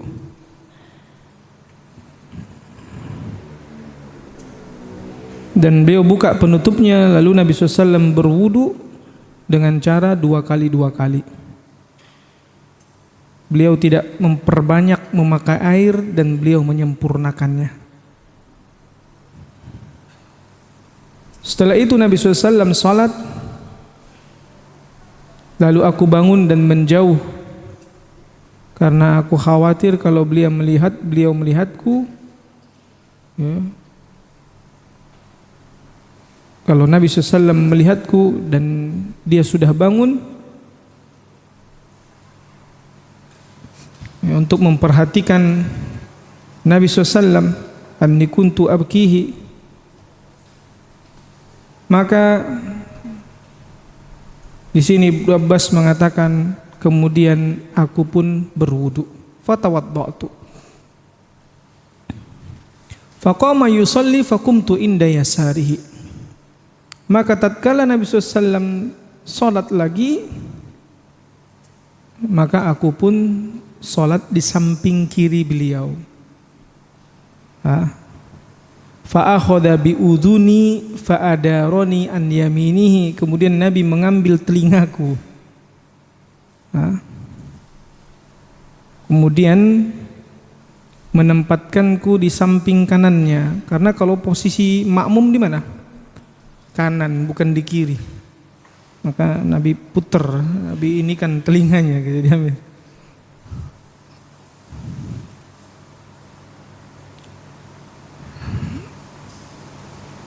Fatatammat salatuhu minal laili 13 raq'ah. Maka salat beliau selesai setelah sempurna 13 rakaat. Summa taja'a fanama hatta nafakha. Lalu beliau tidur hingga kemudian beliau berbaring lalu tidur hingga mendengkur. Wa kana idza nama nafakha. Dan Nabi SAW jika tidur beliau mendengkur. Fa'adhanahu Bilalun bis salati. Maka Nabi SAW pun Bilal berkumandangkan adzan untuk salat. Fa shalla wa lam yatawadda wa kana fi du'aihi. Kemudian Nabi SAW pun salat tanpa berwudu. Dan doa yang beliau ucapkan adalah Allahumma ja'al fi qalbi nura wa fi sam'i nura wa an yamini nura. Ya Allah, jadikanlah cahaya di hatiku, cahaya di pendengaranku, cahaya di sebelah kananku dan sebelah kiriku, wa an yasari nura wa fawqi nura, cahaya di atasku, wa tahti nura, cahaya di bawahku, wa amami nura, cahaya di depanku, wa khalfi nura, cahaya di belakangku, wa auzim li nura, dan besarkanlah cahaya itu untukku. Qala Quraib, ya, Quraib berkata, wa sab'an fit tabuti falaqaitu arba'a rajulan min waladil Abbas. Di mana 7 sisanya berada di dalam kotak tabut. Ya, ini aku tidak mengingatnya. Lalu aku menemui seseorang dari anaknya Abbas. Fahaddatsani bihinna, kemudian ia menceritakan kepadaku tentang doa tersebut. Fadzakara asabi wa lahmi wa dami wa sya'ri wa bashari wa dzakara khaslatain.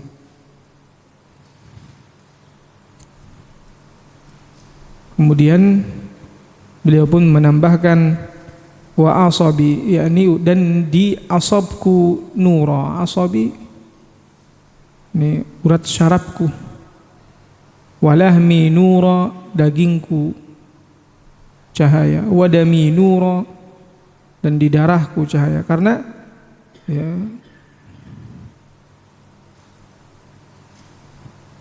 ada Quraib di sini mengatakan ada 7 yang dia lupa. Makanya dia mengatakan wasab'an fit tabut. Karena sebelumnya dia ya, meriwayatkan dari Ibnu Abbas ini. Dia ingatnya cuma sampai wa azim li nura. Maka ketika anak ya, dari Al-Abbas, salah satu dari anak Al-Abbas, mereka pun menyebutkannya. Ya, yang 7-nya lagi yang dilupakan oleh Quraib itu adalah asabi. Ya, ini urat syarafku. Sehingga kelengkapan dari doa tersebut tadi, wa khalfi nura, kemudian apa? Wa asabi nura, wa lahmi nura, wa dami nura, wa sya'ri nura, wa bashari nura. Wa dzakara khaslatain, dan ia menyebut keduanya.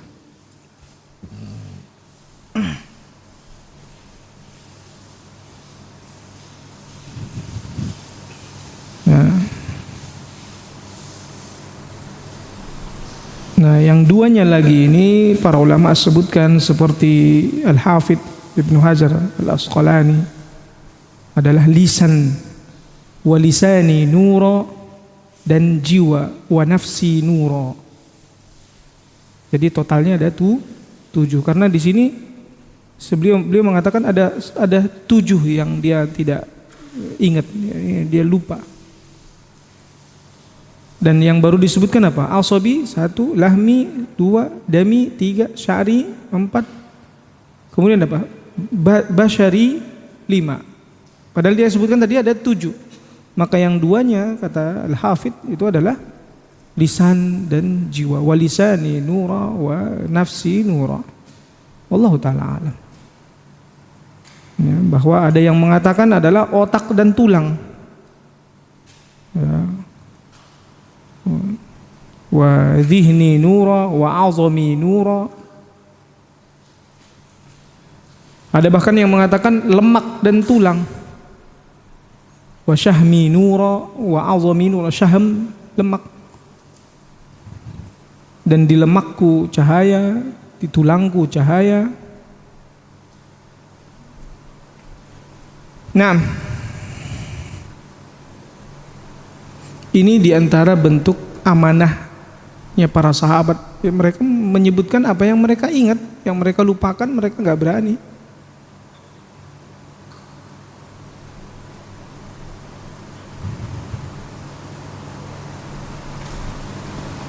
Hadis faedah dari hadis ini bahwa anak laki-laki yang masih kecil boleh menginap di rumah wanita yang menjadi mahramnya.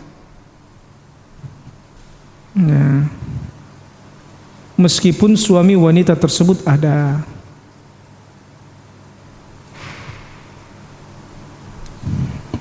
Kemudian sholat anak kecil hukumnya sah. Ya, sholatnya anak kecil hukumnya sah. Sebagaimana di sini Ibnu Abbas waktu itu dia masih kecil.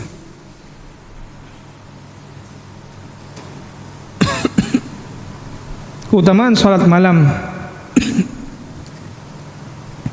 di mana Nabi SAW mendawamkannya, yakni merutinkannya.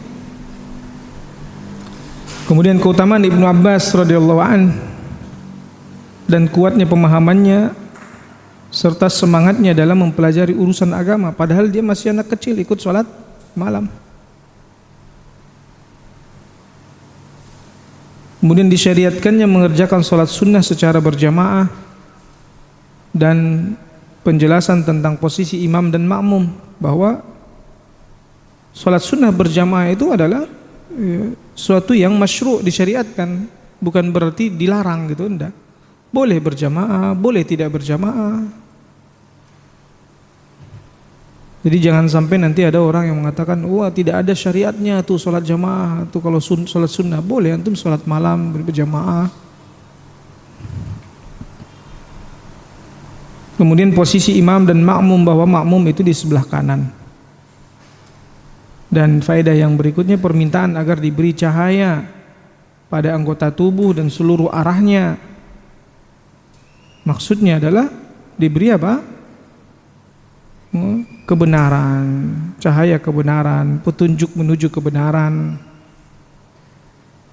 Bukan hanya sekedar dalam bentuk bercahaya gitu biar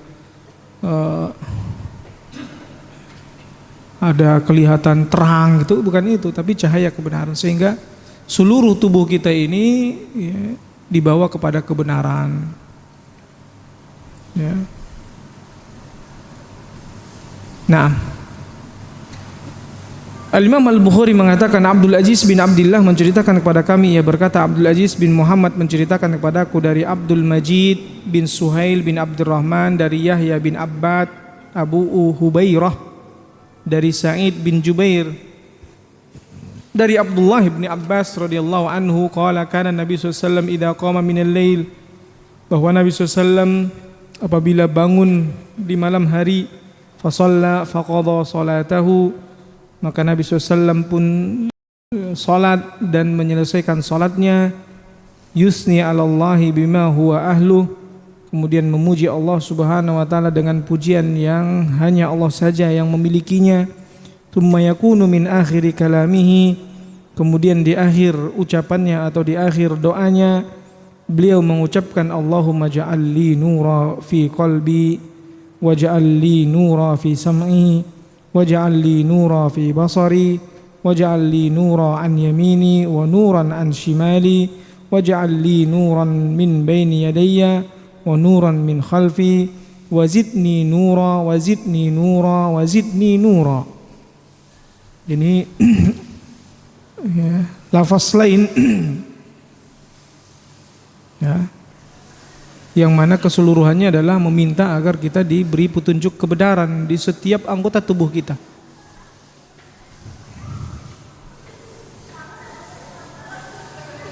Dan dari Abdullah bin Abbas, karena Rasulullah SAW idza qama ila sholati min jawfil lail, Nabi SAW ya, apabila bangun untuk salat di tengah malam, maka beliau mengucapkan Allahumma lakal hamdu anta nurus samawati wal ardi wa man fihinna.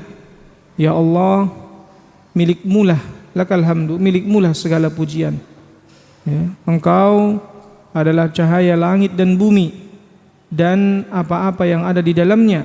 Walakal hamdu, dan milikmulah segala pujian.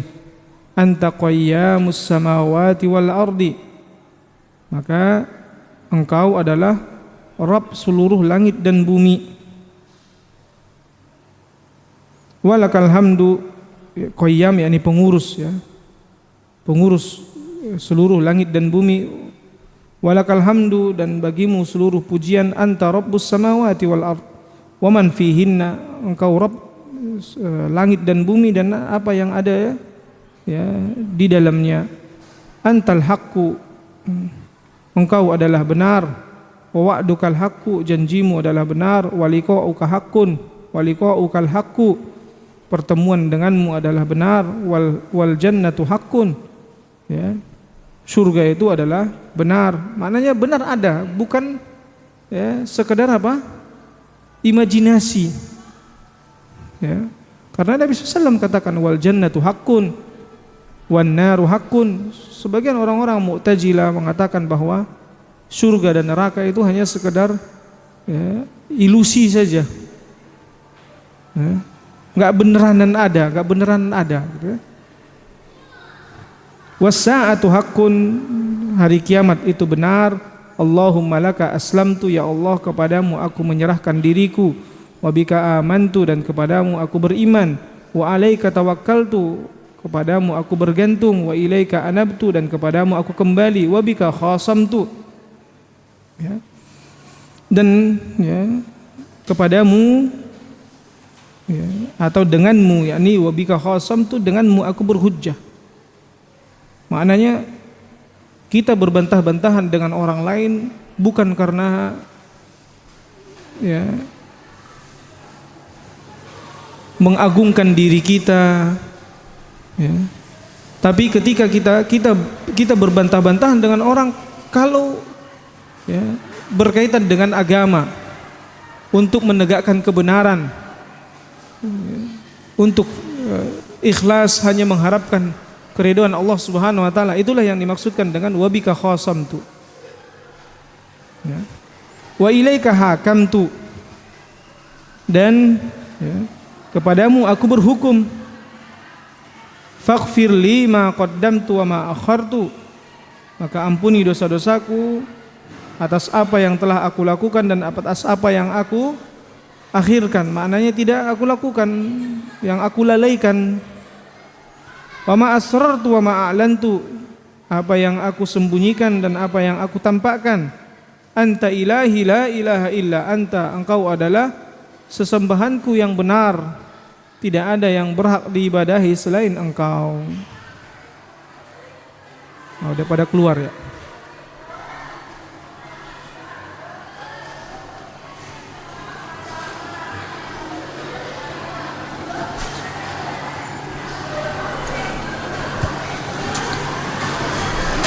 Jadi dari hadis ini sekali lagi sebagai dalil atau sebagai bukti ya, perhatiannya Nabi SAW yang sangat besar terhadap sholat malam, yakni sholat tahajud ya. Juga berzikir kepada Allah Subhanahu wa taala, dan sikap tawadu serta merendahkan dirinya kepada Allah Subhanahu wa taala. Nabi SAW saja pun masih tawadu Juga di dalamnya terdapat dalil tentang bertambahnya pengetahuan Nabi SAW tentang keagungan Rabbnya, ma'rifahnya Nabi SAW tentang keagungan Rabbnya, keagungan kekuasaannya, pengakuan beliau terhadap hak-haknya, dan pengakuan beliau terhadap kebenaran janji dan ancamannya. Wa'duka wa wa'dukal haqqu. Kemudian disunnahkan menyampaikan pujian sebelum menyampaikan permohonan dalam rangka meneladani Nabi SAW. Makanya kita puji terlebih dahulu Allah Subhanahu Wa Taala sebelum kita minta. Ya, manusia saja kalau kita puji-puji dulu, habis itu baru kita minta. Syekh, antum kan orangnya dermawan ya, pinjam 100 dong. Orang kalau kadang udah dipuji-puji, udah di ini, terus kita minta tolong sama dia nggak enakan, nggak nolong. Walaupun kalau manusia kadang walaupun udah dipuji-puji tetap nggak mau nolong, ya kan? Nah itu bedanya. Adapun Allah Subhanahu Wa Taala, ya, sebagai bentuk peneladanan terhadap perbuatan Nabi SAW, karena Nabi SAW tentunya yang paling tahu tentang Allah daripada kita. Ya. Kayaknya di antara doa itu dikabulkan oleh Allah Subhanahu Wa Taala, kita puji Allah Subhanahu Wa Taala sebelum meminta. Kemudian apalagi yang terdapat di dalamnya, bahwa surga dan neraka adalah dua makhluk yang sudah ada. Ini sudah diciptakan, dia beneran ada. Nah,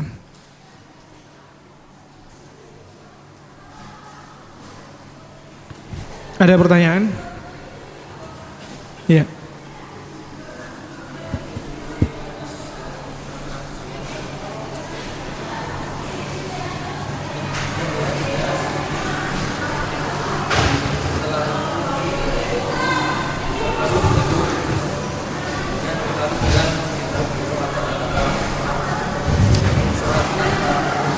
Ya, naam.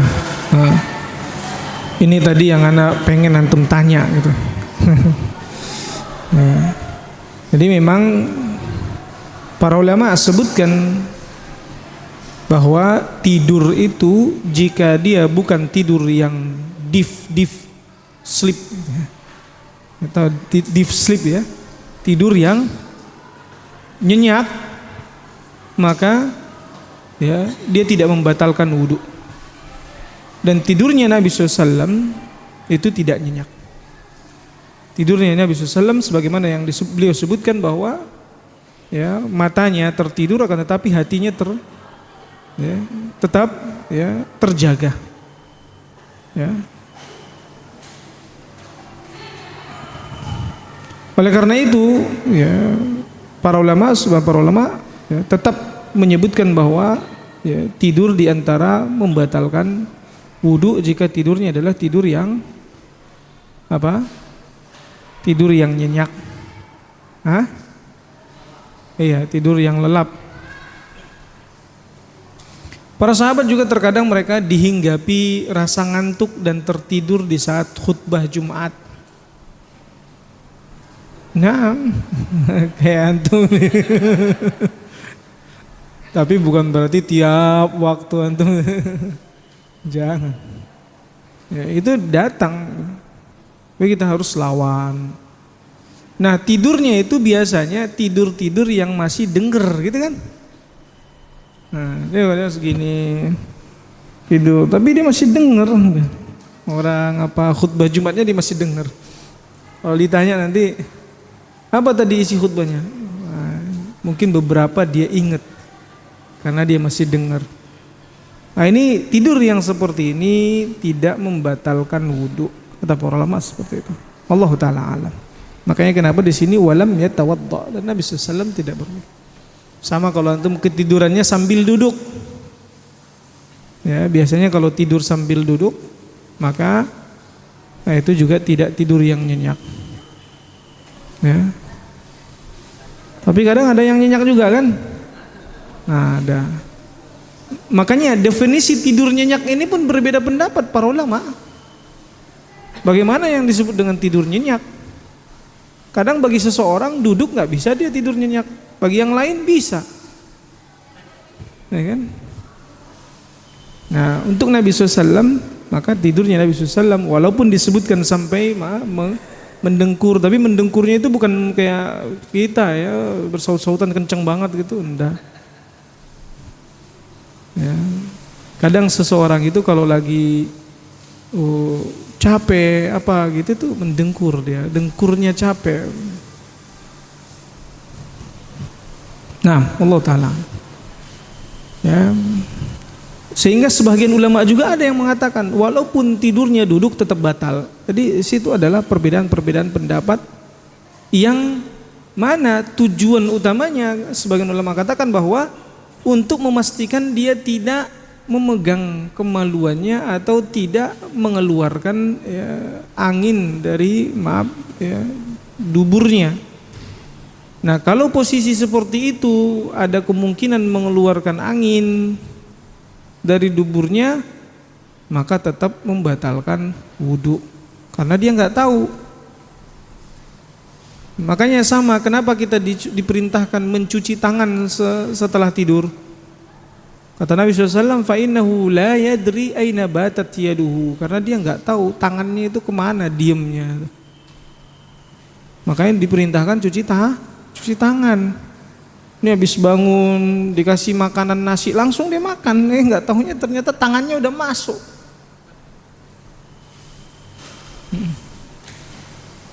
Ya, nah Allah Ta'ala alam. Ada lagi pertanyaan lain? Di situ sebenarnya khilaf yang panjang, terjadi perbedaan pendapat para ulama. Namun kalau ana pribadi yang lebih ana yakini bahwa selama tidurnya antum itu masih tidur ayam bahasanya, ya maka itu tidak membatalkan wudu. Ya, juga kalau duduknya antum benar-benar duduk yang posisi kedua ininya antum itu nempel yang tidak memungkinkan untuk keluar angin, ya maka itu juga tidak membatalkan wudu. Namun ada salah seorang ulama dulu, beliau itu berkeyakinan dan menfatwakan bahwa kalau tidur duduk itu tidak membatalkan wudu. Namun suatu ketika dia melihat ada orang yang tidur duduk dan keluar angin. Ya, dia kasih tahu ke orang itu, antum wudu sana, tadi antum keluar angin. Enggak, anak enggak keluar angin. Dia ngotot. Dari situ dia merubah fatwanya bahwa tidur duduk juga membatalkan wudu. Ya, Allah Ta'ala. Ya, ada lagi? Cukup. Berapa menit lagi itu? Udah azan enggak? Udah ya. Baik. Ya, semoga Allah Subhanahu wa taala mudahkan bagi kita untuk ya mengamalkan hadis-hadis yang telah kita pelajari. Ya, setidaknya antum pernah amalkan walaupun sekali seumur hidup. Itu yang dipraktekkan oleh Imam Ahmad. Dan Imam Ahmad mengatakan hanya satu yang belum pernah, yang benar-benar aku tidak mampu untuk mengamalkannya.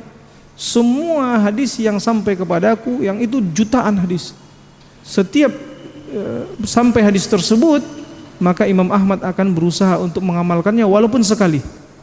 Kecuali satu hadis yang dia ketahui, yaitu apa? Udah tahu belum? Tawaf naik onta. Nabi SAW pernah tawaf naik onta, dan itu dia sudah tidak bisa melaksanakannya lagi karena sudah tidak diperbolehkan lagi. Orang udah banyak, ya, jadi nggak bisa lagi tawaf naik onta. Ya, tapi antum bisa nggak sekarang tawaf? Ya, naik kendaraan, bukan onta tapi naik kendaraan. Ya itu golf itu. Makanya ada golf ya kan. Makanya itu kiasnya, boleh nggak tawaf naik kendaraan? Boleh, karena Nabi SAW dulu tawaf naik onta, itu kendaraan. Nah itu dikias. Tadi terakhir kita hadis berapa? Mana tadi ya?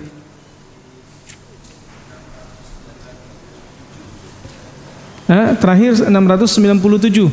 Berarti pertemuan yang akan datang 698. Nah, barakallahu fikum.